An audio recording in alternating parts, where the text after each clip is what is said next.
Commander Zixtal stared at the holographic display floating above the bridge of his flagship. The blue light cast eerie shadows across his scaled face as he watched red dots multiply across the star map. Each dot represented a Vorthan battleship, and there were too many to count. "Sir, our scouts report the Vorthan fleet has reached the outer rim of the Kepler system," his communications officer announced, her voice trembling despite her military training. "They're demanding our immediate surrender." Zixtal's clawed hands gripped the armrest of his command chair. The Galactic Defense Alliance had fought the Vorthans for 3 years, but this was different. This was the final push. If they lost here, every civilized world in the galaxy would fall under Vorthan rule. "How many ships do they have?" he asked, though he dreaded the answer. "Our sensors show over 8,000 vessels, sir. Dreadnoughts, carriers, destroyers. They've brought everything." The bridge fell silent except for the gentle hum of the ship's engines. Zixtal looked around at his crew. Zilarians with their blue skin and multiple eyes. Corvan warriors with their thick armor-like hide. Deltan telepaths with their oversized heads. All brave souls from dozens of different worlds, all united against the Vorthan threat. But 8,000 ships. The Alliance fleet barely had 2,000 vessels left after years of grinding warfare. "Sir," the tactical officer spoke up, "there's something else. The Vorthans are broadcasting on all frequencies. They're offering terms." "Put it through," Zixtal ordered. The main screen flickered and the image of a Vorthan general appeared. The creature was massive, with thick gray skin and forearms ending in razor-sharp claws. Its red eyes glowed with malice as it spoke.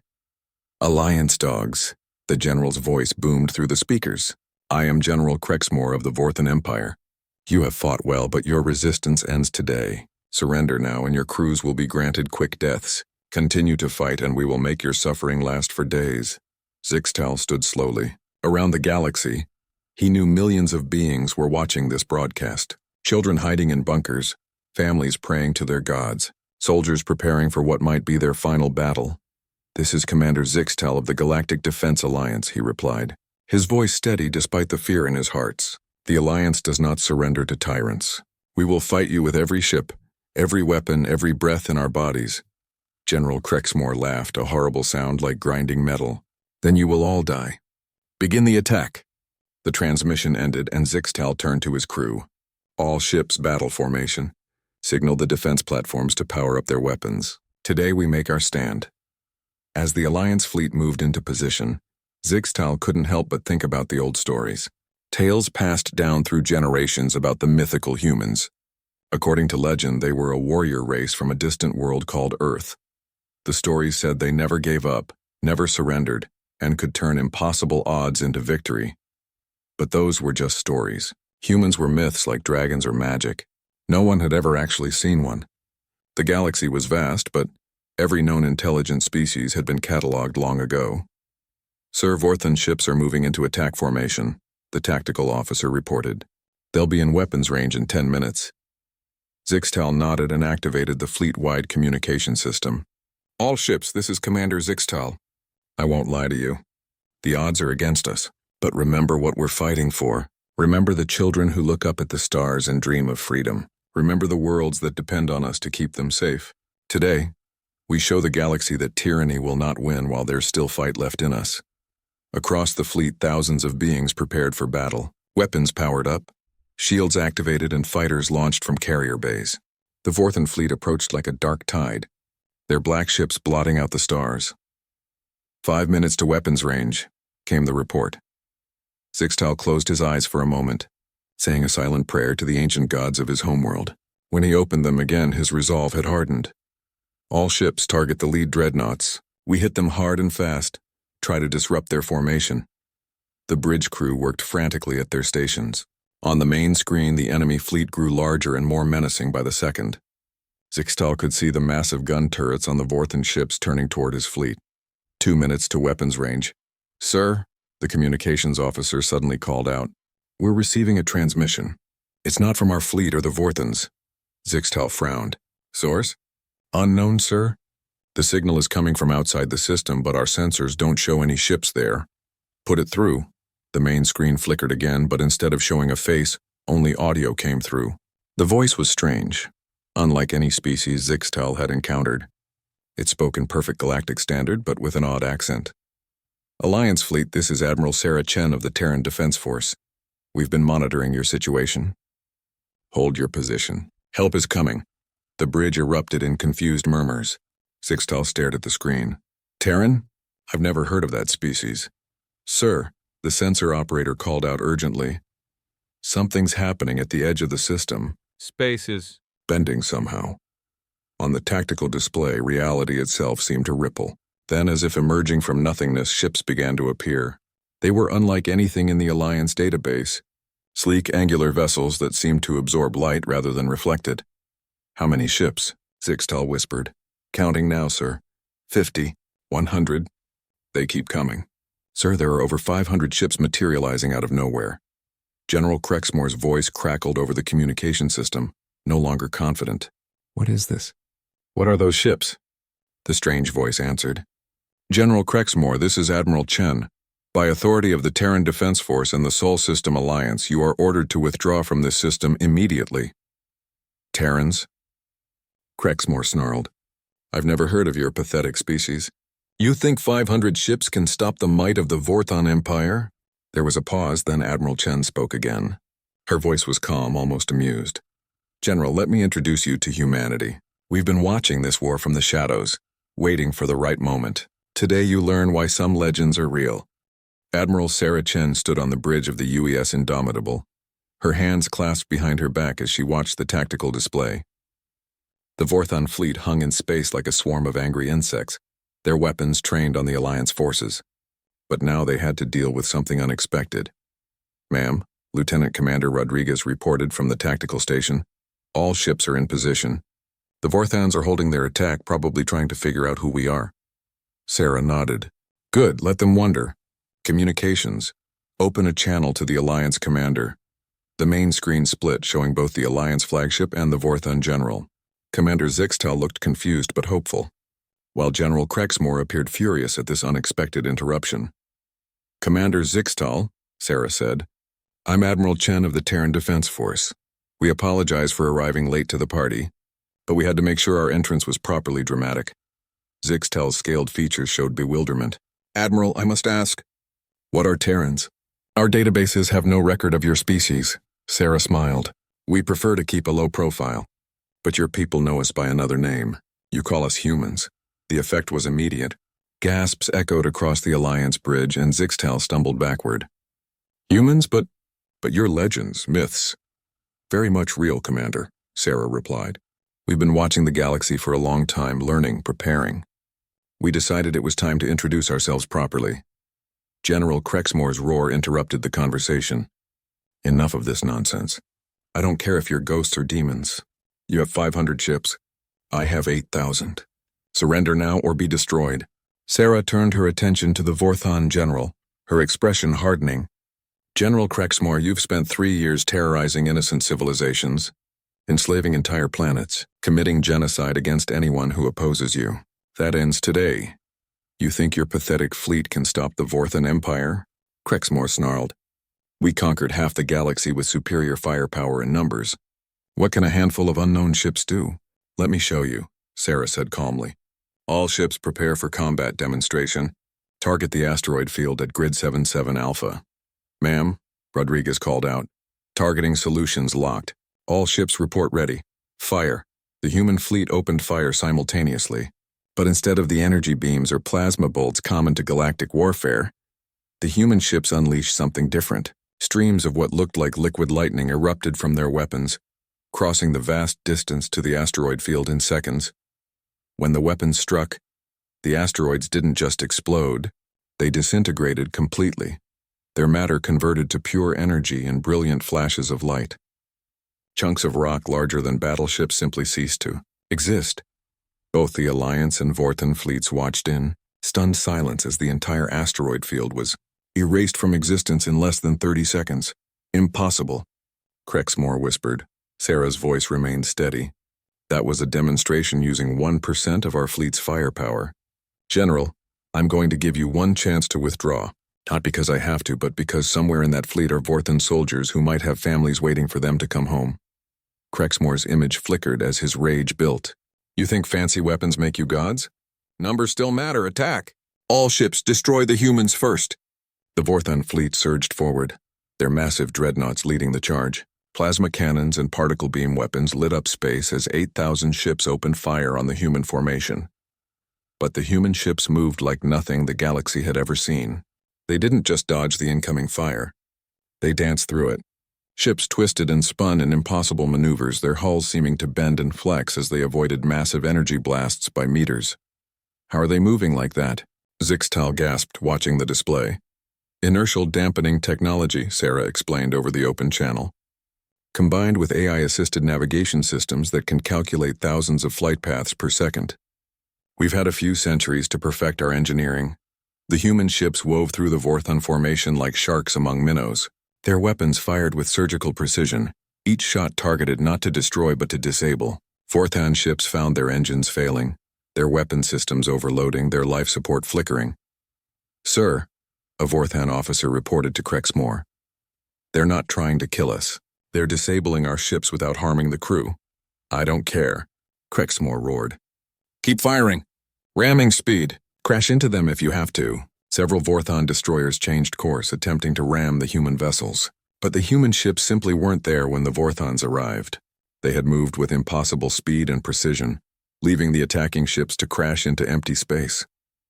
Sarah watched the battle unfold with professional detachment. "Status report, Rodriguez. 237 Vorthon ships disabled, ma'am. No human casualties or significant damage. The Vorthons are starting to panic." Indeed, the Vorthon formation was beginning to break apart. Ships were trying to flee only to find human vessels blocking their escape routes. The once mighty Imperial fleet was being systematically dismantled by a force a fraction of their size. "Admiral," Commander Zixtal called out. "How is this possible? Your technology is beyond anything we've ever seen." Sarah turned to address him directly. "Commander, what do you know about human history?" "The real history, not the legends." "Nothing, Admiral. We thought humans were mythical. We come from a world that tried to kill us every day for millions of years," Sarah explained as her ships continued their precise dismantling of the Vorthon fleet. "Ice ages, asteroid impacts, volcanic eruptions, predators, diseases, wars. We survived it all. We learned to adapt, to innovate, to never give up." She paused, watching another group of Vorthon ships surrender as human vessels surrounded them. "When we finally reached the stars, we discovered we weren't alone. But we also discovered that most species had peaceful evolutionary paths. They developed technology slowly, carefully. They avoided conflict when possible. That's admirable, but it also meant they weren't prepared for something like the Vorthons." "So you stayed hidden?" Zixtal asked. "We stayed ready," Sarah corrected. "We've been watching the galaxy for 300 years, learning your languages, studying your cultures, preparing for the day when someone like the Vorthons would threaten innocent life. Today is that day." General Crexmore's voice cut through the conversation, filled with desperation. "This is impossible. We are the Vorthon Empire. We have conquered worlds. We cannot be defeated by myths." "You're not being defeated by myths, General," Sarah replied. "You're being defeated by humans, and now you're going to learn the most important lesson in human history. We protect those who cannot protect themselves." General Crexmore paced across his command bridge, his 4 massive arms gesturing wildly as his officers cowered nearby.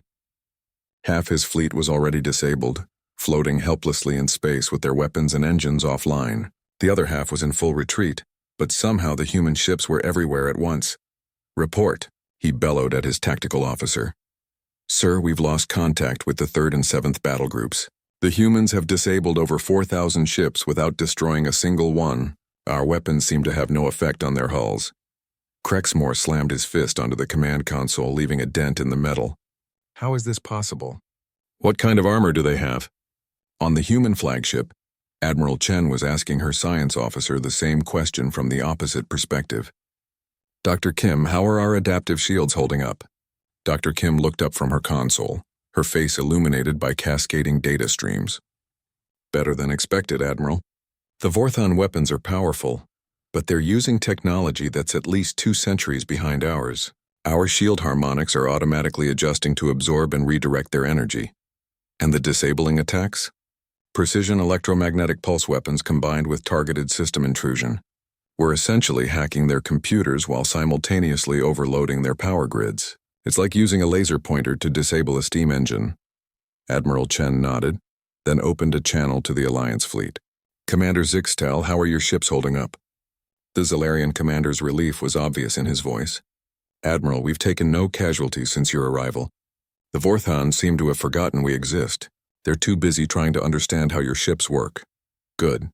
We're going to need your help with the next phase. Next phase? Sarah's expression grew serious. We're not just here to stop this battle, Commander. We're here to end this war. The Vorthon Empire has enslaved dozens of worlds. Their victims deserve justice. Across the battlefield, a new development was unfolding. Captain Marcus Webb of the UES Thunderbolt watched his tactical display as Vorthon ships began forming defensive clusters. They're learning, he reported to Admiral Chen. The Vorthons are grouping their remaining ships into tight formations, overlapping their shields. Acknowledged, Captain Webb, Sarah replied. All ships switch to Formation Charlie. Time to show them why bunching up against humans is a bad idea. The human fleet suddenly changed its approach. Instead of weaving between enemy ships individually, they began moving in perfect coordination. Groups of human vessels formed geometric patterns, their movements so precise they looked like a choreographed dance. What are they doing now? Zixtal wondered aloud, watching the display. He got his answer moments later. The human ships fired simultaneously, but instead of targeting the Vorthon vessels directly, they aimed at specific points in space around the enemy formations. The beams intersected at exact coordinates, creating a network of energy that surrounded the Vorthon clusters like a cage.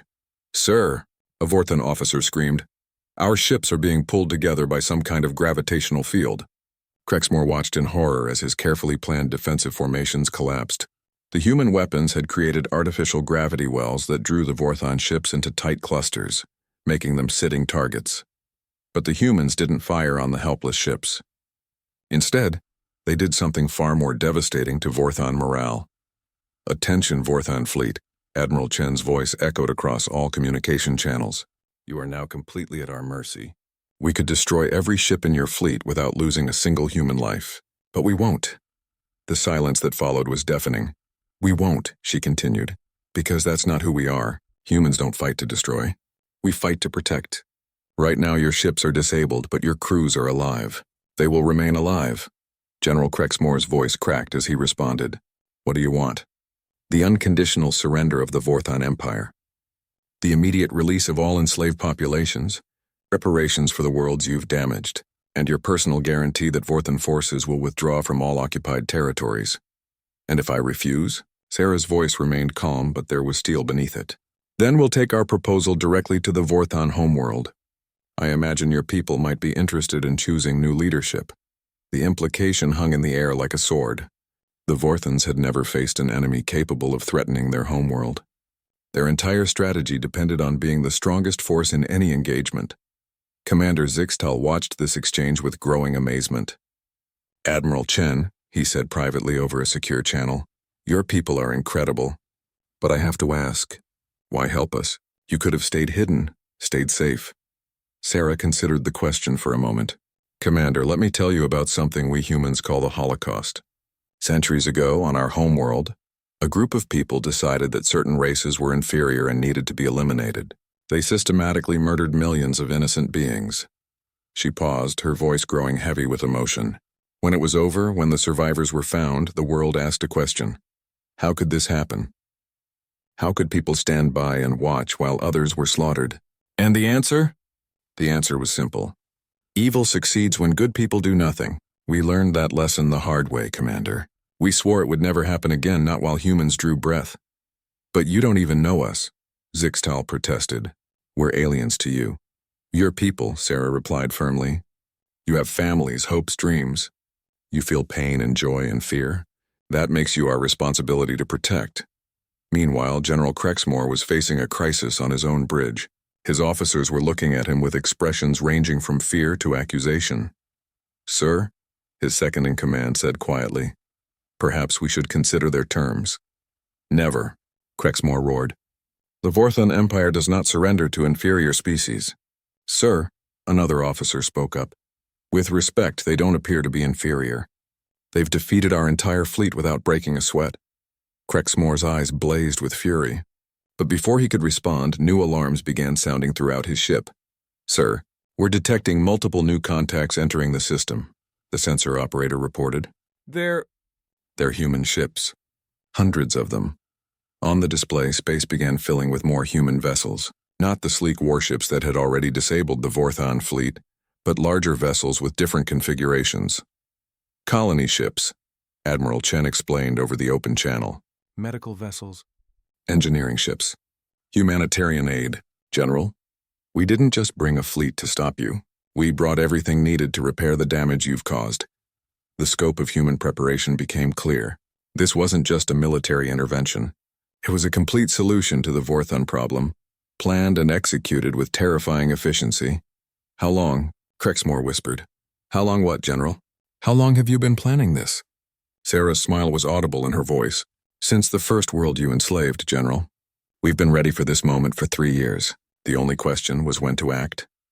The weight of human patience and planning settled over the Vorthon general like a shroud. They hadn't just been defeated in battle. They had been outmaneuvered on a scale they couldn't comprehend.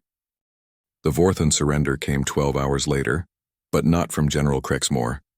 It came from the Vorthon homeworld itself.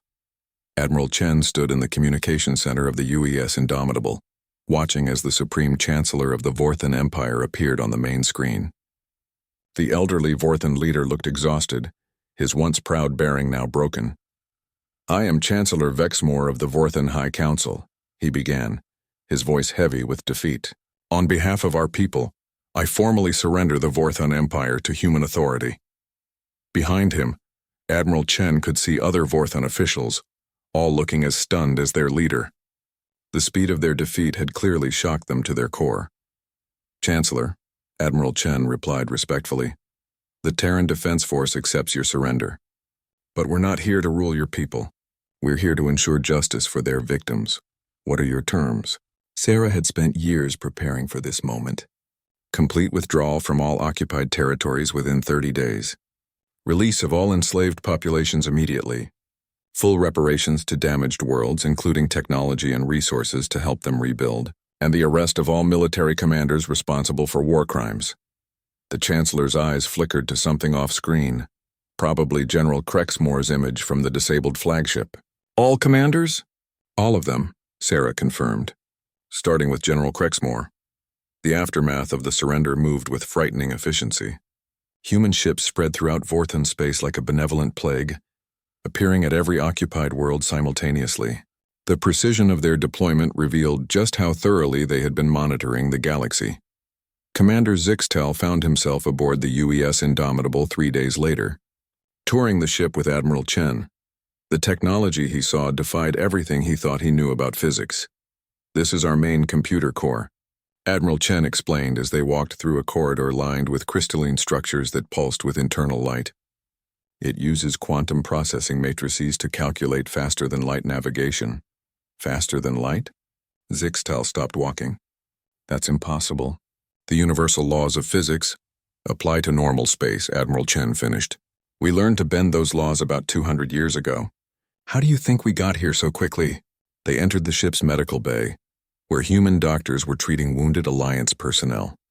Zixtel watched in amazement as a human physician used a small device to completely heal a Corvan warrior's battle wounds in minutes. "Cellular regeneration technology," Dr. Kim explained, noticing his stare. "We can repair almost any injury short of brain death. We've eliminated most diseases, reversed aging, and extended human lifespan to several centuries." "How?" Zixtal whispered. "Necessity," Admiral Chen answered. "When you come from a world that's constantly trying to kill you, you learn to fix things quickly. Medicine, engineering, warfare, we approach everything from the perspective of survival." They continued the tour, seeing fusion reactors the size of coffee tables that could power entire cities, weapons that could disintegrate matter at the subatomic level, and shield systems that could turn a ship's hull temporarily intangible.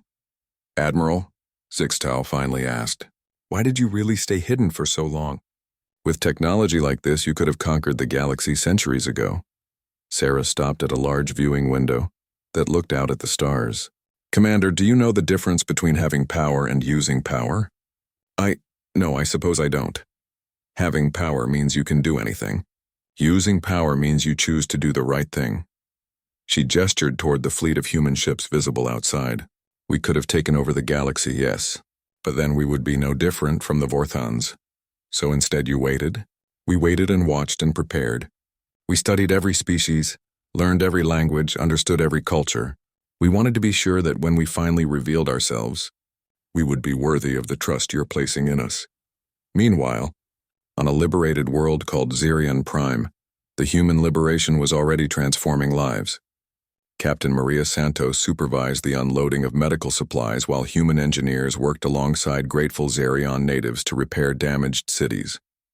The Zerions were a peaceful, insect-like species that had been enslaved by the Vorthons for 2 years. They watched the humans work with expressions of wonder and gratitude. Captain Santos, the Zerion leader, a being called Hive Speaker TZXI, approached her with hesitant steps. My people wish to know. What payment do you require for this aid? Maria looked up from her supply manifest, confused. Payment? We don't want payment. But surely you must want something. Resources, territory, slaves of your own? No, Maria said firmly. We help because it's the right thing to do. That's all. TZXI's compound eyes reflected his bewilderment. I do not understand. In our experience, powerful species only help when they gain something. Maria set down her tablet and looked directly at the Zerion leader. Speaker TZXI, let me tell you something about humans. We have a saying, with great power comes great responsibility. The stronger we become, the more obligated we feel to protect those who are weaker. This is unusual. Maybe, Maria admitted, but it's who we are. Similar scenes were playing out across dozens of formerly occupied worlds. Human ships arrived not as conquerors but as liberators, bringing medicine, food, technology, and hope. They asked for nothing in return except the promise that the freed worlds would help others in the future. Back on the UES Indomitable, Admiral Chen received a priority transmission from Earth. The holographic image of Fleet Admiral Jackson appeared on her ready room screen. Sarah, the President wants a full report on the Vorthon situation. It's resolved, sir. Complete surrender, terms accepted, liberation proceeding on schedule. Admiral Jackson smiled. Good work. Any complications? None, sir. The Vorthons folded faster than expected once they realized the scope of our capabilities. The Alliance species are cooperative and grateful. No human casualties, minimal collateral damage. And the revelation? How are they handling the fact that humans are real? Sarah considered the question. Mixed reactions, sir. Some are calling us saviors. Others are terrified of our technology, but overall positive. Commander Zixtal of the Alliance has been particularly helpful in establishing communication protocols. What about long-term integration? The Council is concerned about cultural contamination.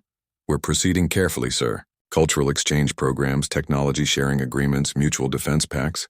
We're not trying to make them human. We're trying to help them be the best versions of themselves. Admiral Jackson nodded approvingly.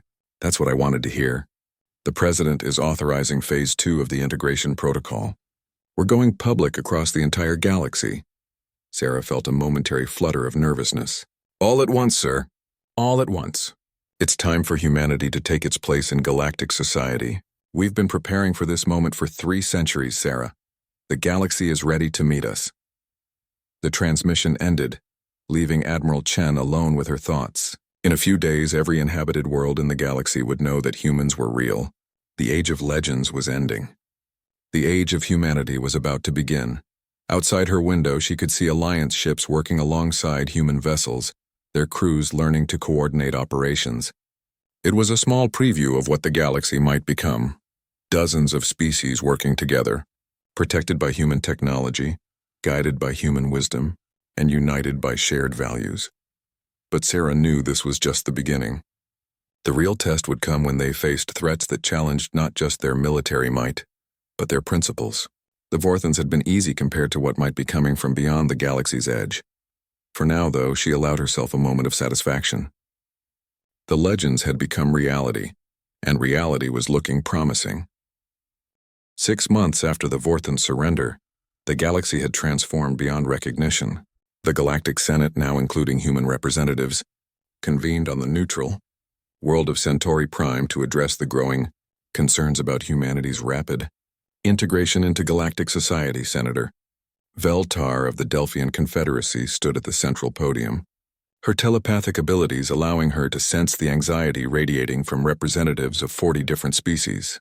The humans sat quietly in their designated section, led by Ambassador Dr. Elena Vasquez, Earth's first official galactic diplomat. Fellow beings, Senator Veltar began, her mental voice touching every mind in the chamber. We gather today to discuss the phenomenon that has reshaken our understanding of the universe. 6 months ago, humans were legends. Today, they have established diplomatic relations with every major government in the galaxy. Murmurs rippled through the chamber. Ambassador Vasquez remained silent, her expression neutral but attentive. The question before us, Veltar continued, is whether humanity's rapid expansion into galactic affairs poses a threat to established order and species autonomy. Councillor Brixtell of the Andromedian Trade Union rose to speak, his crystalline form catching the chamber's lighting. Honored colleagues, let us examine the facts. In 6 months, humans have introduced technologies that surpass our combined knowledge by centuries. They have economic agreements with every major trade route. Their military capabilities remain largely unknown but are clearly superior to anything we possess. He paused, his crystal structure shifting color to indicate concern. Are we witnessing the birth of a new galactic empire? Before Ambassador Vasquez could respond, an unexpected voice cut through the chamber. Commander Zixtal, now serving as the Alliance's representative to the Senate, stood up. If I may address the honorable councilor's concerns, he said, his scaled features showing determination. I have spent these past months working directly with human forces. I have seen their ships, their weapons, their capabilities. If they wanted to conquer us, we would already be conquered. The chamber fell silent. The humans saved my fleet from certain destruction. Zixtal continued. They could have let us die and taken control of our territory. Instead, they shared their medical technology freely. They helped us rebuild our damaged worlds. They asked for nothing in return except our friendship. Senator Yelsara of the Outer Rim colonies interjected, but friendship with such a powerful species necessarily creates dependency. How can we maintain our independence when they possess such overwhelming technological superiority? Ambassador Vasquez finally stood, and the chamber's attention focused on her immediately. Despite being human, she appeared unremarkable compared to the exotic aliens surrounding her. But everyone present had heard the stories of what humans could accomplish. Honored representatives, she began in perfect galactic standard. I understand your concerns. Fear of the unknown is a natural response, and humanity was unknown to you for a very long time. She activated a holographic display that showed a map of the galaxy. Let me address your questions directly. Yes, human technology is advanced. Yes, we have capabilities that seem miraculous to some species, but power without purpose is meaningless. The hologram shifted, showing images of human aid workers on former Vorthon slave worlds. In the past 6 months, we have liberated 47 enslaved worlds. We have provided medical care to over 2 billion beings. We have shared our food production technology with 19 agricultural worlds, ending famine on 12 of them. She looked around the chamber. We have done all of this without asking for territorial concessions, resource rights, or political control. We have asked only for the opportunity to be part of the galactic community. Councillor Brixtell's crystalline form flickered with skepticism. But surely you want something, Ambassador. No species acts purely from altruism. Elena smiled. You're right, Councillor. We do want something. We want what every human has wanted throughout our history, a better future for our children and grandchildren. The hologram changed again, showing images of human children learning alongside alien students in integrated schools, human and alien scientists working together in research facilities, mixed crews serving on both human and alien ships. We want a galaxy where no child goes hungry, where no sentient being lives in slavery, where conflicts are resolved through diplomacy rather than warfare. We want to be part of something greater than ourselves. Senator Veltar's telepathic abilities picked up the emotional resonance behind Elena's words. Truth. Complete, unwavering truth. She shared this insight with the chamber, and the mood began to shift, but not everyone was convinced. General Mordak of the Siege World's Defense League stood up, his armored exoskeleton clanking. Ambassador, your words are beautiful, but actions speak louder. You humans appeared from nowhere with impossible technology. How do we know you won't decide our futures without consulting us? Elena nodded respectfully. General, that's a fair question. Let me answer it with a demonstration. She touched a control on her wrist device, and suddenly the air in the chamber shimmered. Reality seemed to bend, and through the distortion stepped Admiral Sarah Chen, materializing as if she had walked through the wall itself. The chamber erupted in gasps and alarmed shouts. Several security guards reached for their weapons before freezing as they realized the futility of the gesture. "Ladies and gentlemen," Admiral Chen said calmly, "I apologize for the dramatic entrance, but I wanted to illustrate Ambassador Vasquez's point about human capabilities." She looked around the chamber, meeting the eyes of every representative. "I am standing here with a device that allows me to teleport instantly from anywhere in the galaxy. I could have appeared in any of your government buildings, your military installations, your homes. I could have done so any time in the past 300 years. The silence was deafening. But we didn't," she continued. "We watched, we waited, and we only revealed ourselves when innocent beings needed our help. That choice defines who we are." General Mordak's voice was barely a whisper. "You could have conquered us at any time?" "We could have," Admiral Chen confirmed. "But conquest was never our goal. Partnership is." She activated her own holographic display, showing the true scope of human presence in the galaxy. Monitoring stations hidden in asteroid fields, observation posts on uninhabited moons, sensor networks tracking every major fleet movement. "We know the location of every military vessel in this chamber's home fleets," she said matter-of-factly. "We know the defensive capabilities of every major world. We have detailed intelligence on every government's internal politics." The implications hit the chamber like a physical blow. "But," Admiral Chen continued, "this information has never been used to harm any of you. It has been used only to protect you from threats you couldn't see coming. The Vorthon invasion was not the first crisis we prevented from the shadows." Ambassador Vasquez stepped forward. "The Admiral is here to make an offer. Complete transparency. We will share our surveillance network with the Galactic Senate. You will know everything we know about potential threats to galactic security." "In exchange for what?" Senator Veltar asked. "Trust," Elena replied simply. "We want to work with you openly instead of from the shadows. We want to share our technology gradually, at a pace that won't disrupt your societies. We want to help you prepare for challenges that haven't reached this galaxy yet." "What challenges?" General Mordak demanded. Admiral Chen's expression grew grave. "Our deep space monitoring has detected signals from beyond the galactic rim. There are other galaxies out there, and some of them have noticed the energy signatures from our recent activities. The Vorthons were a local problem. What's coming next will be a universal one." The chamber fell silent as the implications sank in.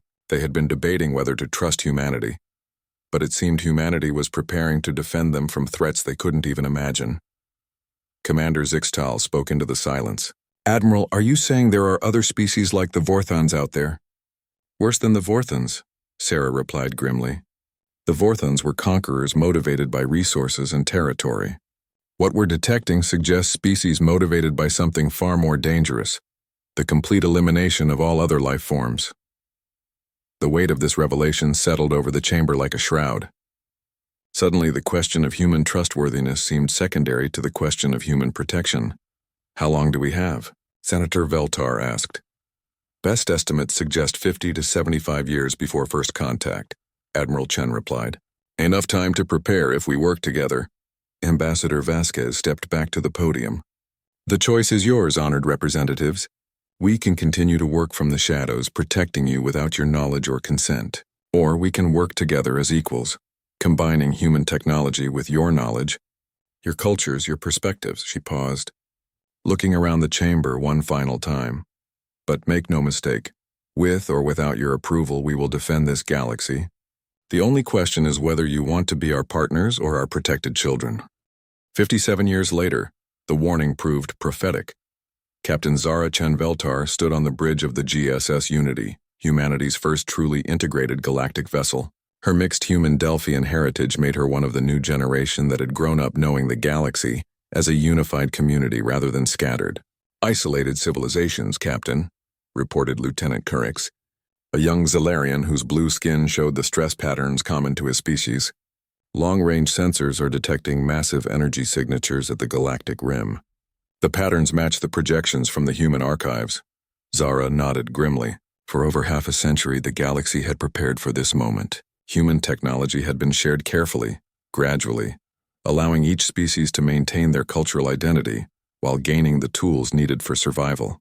The result was a confederation of worlds stronger than any empire in galactic history. "Send the alert to Galactic Command," she ordered. "Priority Alpha. Tell them it's time." Within hours, the response was coordinated across thousands of worlds. This wasn't the chaotic desperation that had characterized the Vorten War. This was the result of decades of planning, training, and preparation. Admiral Sarah Chen, now in her second century of life thanks to human longevity treatments, stood in the Strategic Command Center on Earth. The walls displayed real-time data from observation posts throughout the galaxy, showing the approaching threat in terrifying detail. "Report," she ordered as her staff gathered around the central holotable. "Ma'am," reported General Zixtal Prime, the son of the original Commander Zixtal and now head of Galactic Defense Forces, "we're tracking 17 massive vessels entering our galaxy from the void between galaxies. Each ship is approximately the size of a small moon." The hologram showed the intruders in stark detail.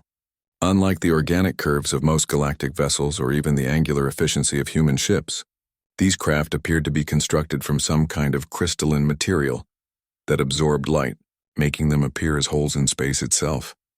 "Any response to our communication attempts?" Admiral Chen asked.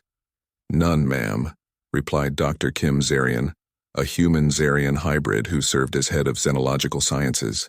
"We've tried every known communication protocol, including mathematical sequences, musical patterns, and basic physics demonstrations. No response whatsoever." "Energy signatures? That's where it gets concerning, ma'am," General Zixtal Prime continued. "Each vessel is generating power output equivalent to a small star, and they're not slowing down as they approach inhabited systems." Admiral Chen studied the display with the practiced eye of someone who had spent a lifetime preparing for this moment. "Projected path? They're heading directly for the most populated systems in the galaxy. Earth, Zarian Prime, the Delphian homeworld, Zalarian space. It's as if they've specifically targeted our major population centers. Which means they've been watching us as long as we've been watching them," Admiral Chen concluded. "Alert status? All defense fleets are mobilizing, ma'am. We have over 12,000 ships ready for deployment, with crews from 47 different species. The integration protocols are working perfectly." Through the command center's viewing windows, Admiral Chen could see the orbital shipyards where human and alien crews worked side by side, preparing vessels that combined the best technology from dozens of civilizations. Sleek human hulls powered by Delphian energy systems, armed with Corvin-designed weapons and protected by Zalarian shield technology. Time to intercept? 72 hours until they reach the outer defensive perimeter. Admiral Chen nodded. "Signal the fleet commanders. Operation United Stand is now active." The name had been chosen carefully. Unlike the human-dominated response to the Vorten crisis, this would be a truly galactic effort. Every species would contribute according to their strengths, and every species would share in both the risks and the glory.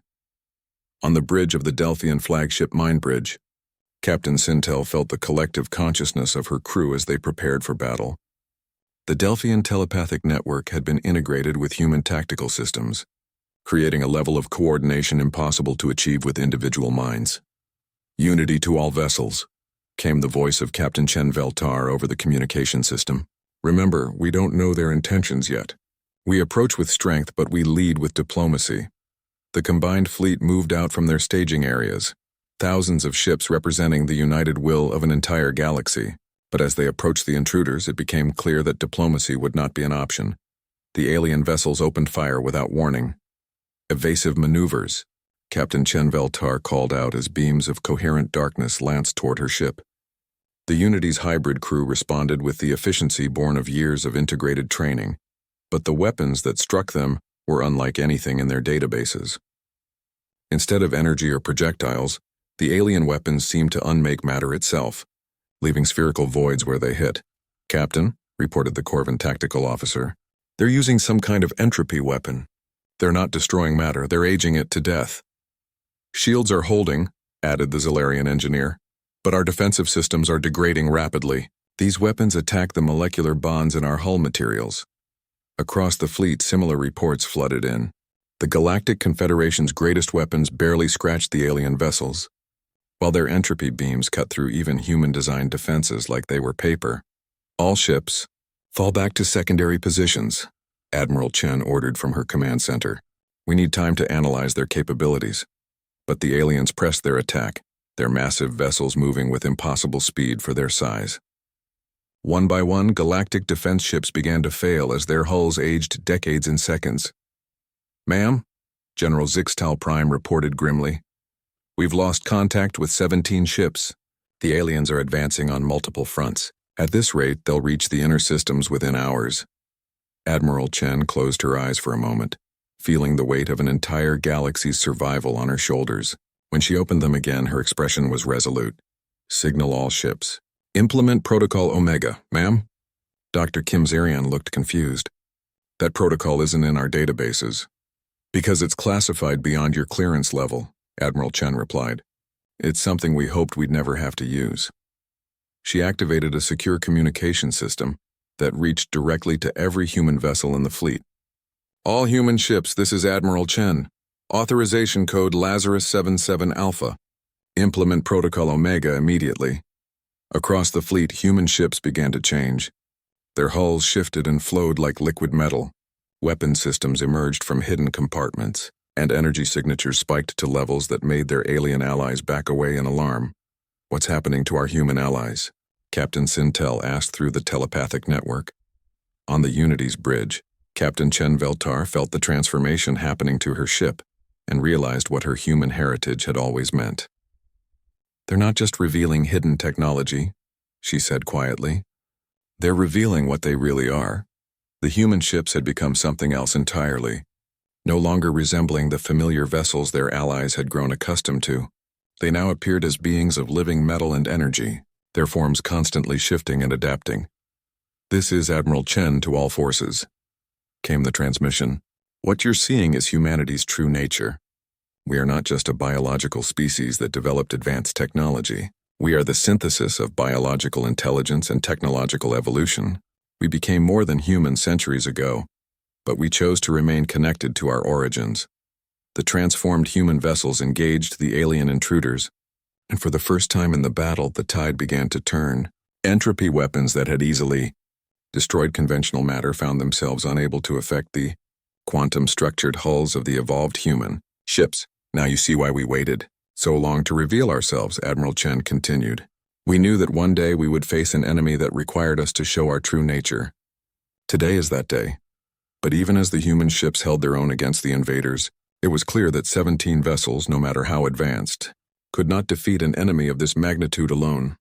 "All Allied forces," Captain Chen Veltar broadcast, "we need you now more than ever. The humans have revealed their secret, but this battle will be won by all of us working together." The response was immediate. Despite their shock at the revelation of humanity's true nature, the Galactic Alliance held firm. Delphian telepaths coordinated attacks. Solarian engineers adapted their technology in real time. Corvan warriors pressed forward with renewed determination. The battle for the galaxy's survival had truly begun. The battle raged for 3 days across 17 star systems. But it was a moment of unexpected discovery that changed everything. Dr. Kim Zarian had been analyzing debris from a damaged alien vessel when she made a shocking discovery. "Admiral Chen," she called urgently over the communication system, "you need to see this immediately." On her display screen appeared microscopic images that made Admiral Chen's enhanced human consciousness recoil in horror. "Are those biological components?" Dr. Kim Zarian confirmed. "The alien ships aren't just vessels. They're conversion devices. They're taking the molecular structure of everything they destroy and incorporating it into their own systems." The implications hit the command center like a physical blow. "They're not trying to conquer the galaxy," Admiral Chen whispered. "They're trying to consume it." "It gets worse," Dr. Kim Zarian continued. "The biological matter I'm detecting includes neural patterns. They're not just consuming matter and energy. They're consuming consciousness itself." Captain Chen Veltar's voice crackled over the communication system from the front lines. "Admiral, we're seeing something new. The alien ships are changing, growing larger after each engagement. They're literally eating our destroyed vessels." Admiral Chen's enhanced mind processed thousands of tactical scenarios in seconds. Every simulation ended the same way. eventual defeat as the enemy grew stronger with each victory. All ships, implement emergency protocol Prometheus, she ordered. Ma'am, General Zixtel Prime interrupted. That protocol will reveal our most classified capabilities to every species in the galaxy. At this point, general secrecy is a luxury we can't afford, Admiral Chen replied. Signal all human vessels. Full technological integration with allied forces. Complete knowledge transfer. All restrictions lifted. What happened next shocked even the transformed human vessels. Instead of simply sharing technology, the human ships began physically merging with their alien allies. The Unity found itself joined with 3 Delphian vessels, their consciousness networks creating a hybrid mind that thought at the speed of light while feeling with the depth of organic emotion. Captain, reported Lieutenant Carrix, his blue skin now showing patterns of wonder rather than stress. Our tactical capabilities just increased by several thousand%. I can feel the thoughts of our human allies directly, but it was the Corvan warrior poet Gravnash who made the crucial breakthrough.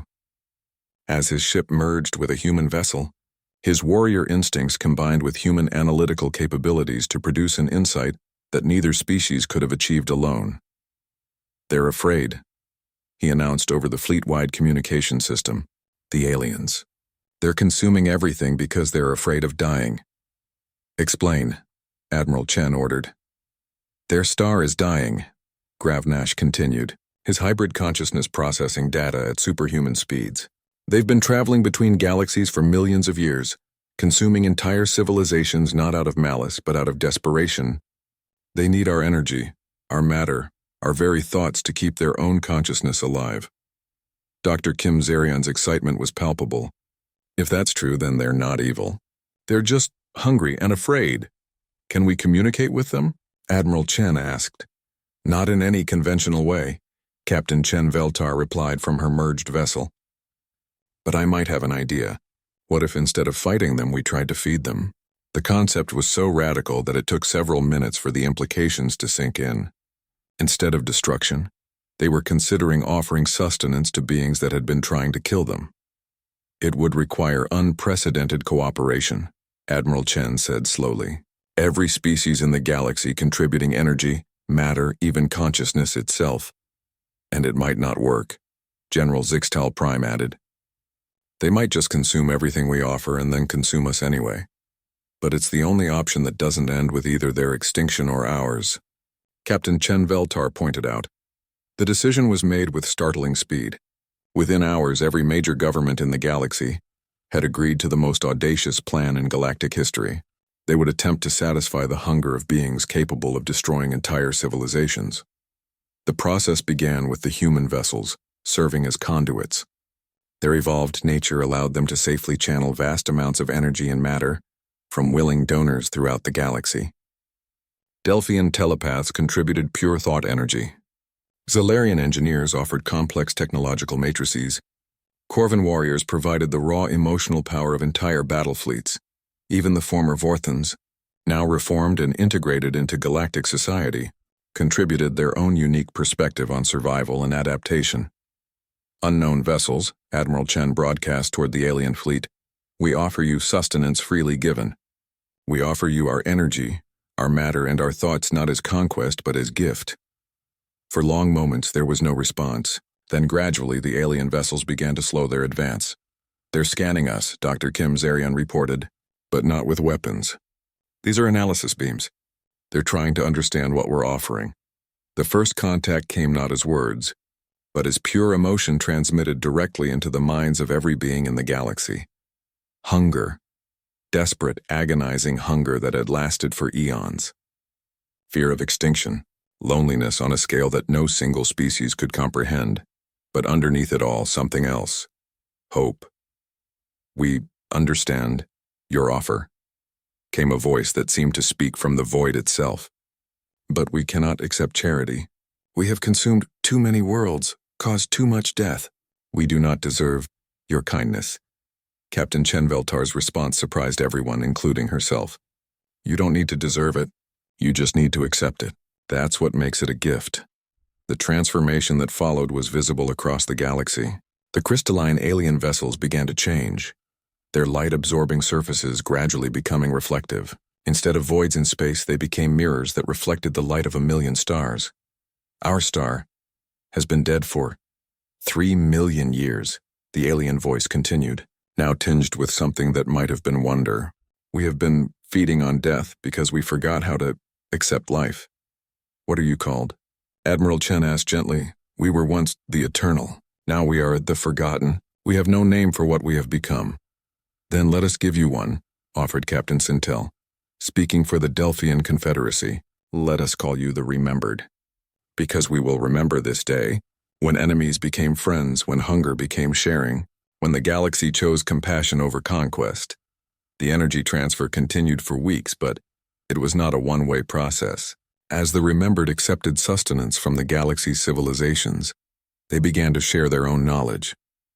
Technology beyond even human capabilities, the accumulated wisdom of millions of years of travel between galaxies, and most importantly, warning of other threats that roamed the void between star systems. There are others like us, the Remembered explained during one of their increasingly frequent communications. Beings driven by different hungers. Some seek to consume consciousness itself. Others wish to eliminate all organic life. Still others collect civilizations like trophies. But now we have allies who have faced such threats, Admiral Chen replied. Together we can face whatever comes next.